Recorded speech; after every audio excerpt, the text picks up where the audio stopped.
বিএনপির দুঃসময়ে যারা পাশে ছিলেন না তাদের সদস্য করে নেওয়া হলেও নেতৃত্বে আনা যাবে না। এখন সময় এসেছে বিএনপির হিসেব নিকেশের। বৃহস্পতিবার বিকেলে রংপুর শিল্পকলা একাডেমিতে রংপুর বিভাগে বিএনপির সদস্য সংগ্রহ ও নবায়ন কর্মসূচিতে যোগ দিয়ে কথা বলেন বিএনপির জাতীয় স্থায়ী কমিটির সদস্য অধ্যাপক ডাক্তার AJM জাহিদ হোসেন। তিনি অনুষ্ঠানে সভাপতিত্ব করেন জাতীয় নির্বাহী কমিটির সাংগঠনিক সম্পাদক আসাদুল হাবিব দুলু।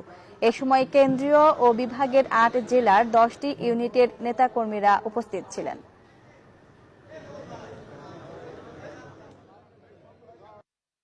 যারা আমরা ইতিমধ্যে সদস্য আছি বা সদস্য হয়েছি বা কমিটিতে রয়েছি, আমাদের সদস্য পদটাকেও নবায়ন করতে হবে।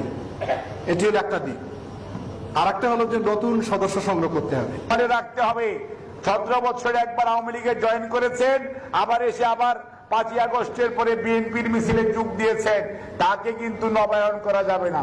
তাকে কিন্তু ওই নতুন সদস্য পদ সংগ্রহের মতো আপনার দরখাস্ত করতে হবে।